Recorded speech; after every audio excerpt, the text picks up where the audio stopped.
Pixar's Up is a wildly heartwarming tale of reluctant heroism and courage from the most unlikely of sources. While other works of its era accomplish largely the same effect, it is a work not of its era that stands out as a more clear predecessor to this movie. The best children's book of all time, The Hobbit. That isn't to say that these two works have any more narrative commonalities than their reluctant yet unexpected hero trope, but it is more to say that they share a sense of wanderlust and an aversion towards condescending to children. In a media landscape where entertainment is being more and more laser-targeted at its key demographic, Up is not afraid to dip its toe into heavier waters while still remaining, through and through, a work intended for children. Be it a product of its time or not, there are genuine stakes in Up. While the entirety of the story is quite whimsical and there's no shortage of suspension of disbelief, the protagonist faced legitimate, intentional danger of death on more than one occasion. This is a refreshing change of pace in a world where stakes in kids' movies are often incredibly low or even non-existent. What makes this work so refreshing is that it does present real stakes, while simultaneously making what is unequivocally a children's movie. This lack of condescension is something that is missing in many contemporary works that are aimed at a younger demographic, and a primary comparison between Up and The Hobbit. Tolkien believed that just because a work is aimed at children does not mean it should shy away from the darker side of life, and this philosophy is on full display in Up.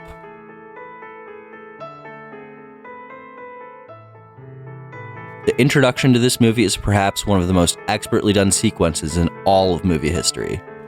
This may be hyperbole, but suffice to say that the entire thing is very well executed.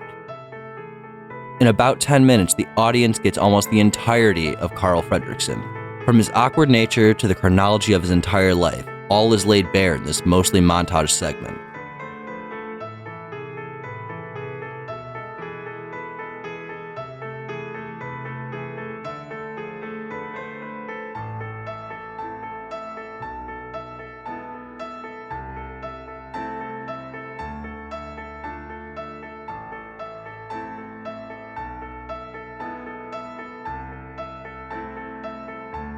After all of this exposition, as soon as the events of the film begin, we immediately see why he behaves the way he does. The love of his life is gone, and he simply wants to spend the rest of his life with her ghost.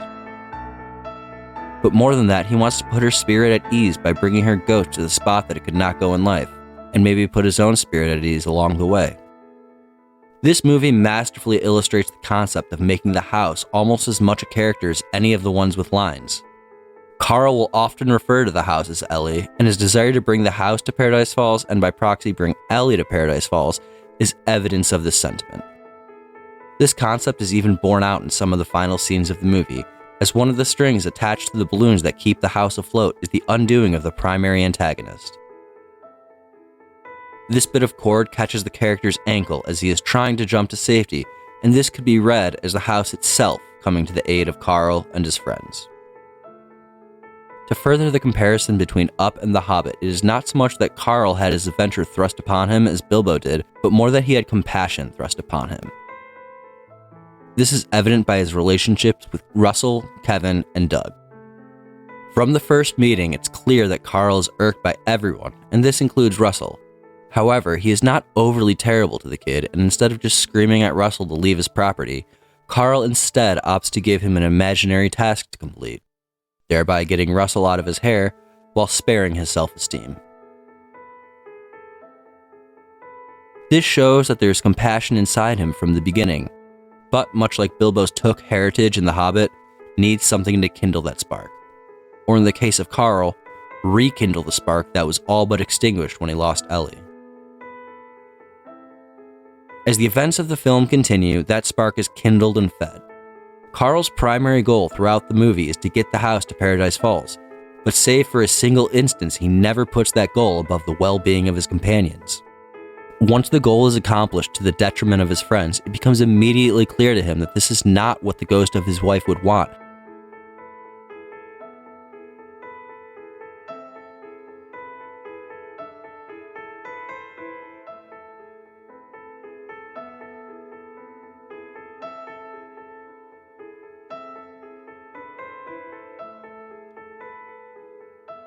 and the spark of compassion becomes a full-blown inferno as he sets out to rescue Kevin and right his selfish error.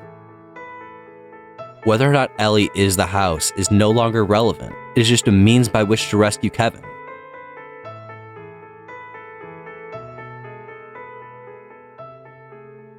The climactic sequence is quite well handled, if not a bit predictable. That being said, predictability is not necessarily a bad thing in this type of story. From the moment the movie came on, we understood that the hero would prevail. The filmmakers just did an excellent job of making us forget what we already know.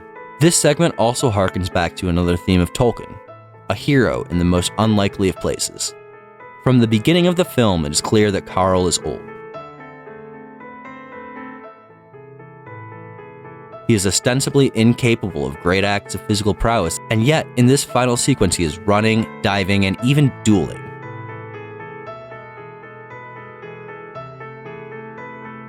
None of these things fit with the audience's understanding of his capabilities, yet here he is doing them. This speaks to his role as an unlikely hero and his growth into that role. No one, including himself, believed Carl to be capable of such things at the start of the movie, but when it is required of him, Carl does what must be done to save his friends. What the final sequence really depicts is the final form of Carl's character. A less curmudgeon-y, more compassionate version of himself. The house is not Ellie, the mailbox is not Ellie. The only part of his wife that truly remains is the memories that he has of her. If Carl truly wants to make his wife immortal, he will not do it by moving the house to Paradise Falls. He will do it by passing her memory on, by being the person that she would want him to be. Carl is no longer a ghost chasing a ghost, but he is among the living as he has come to the realization that that is who life is for.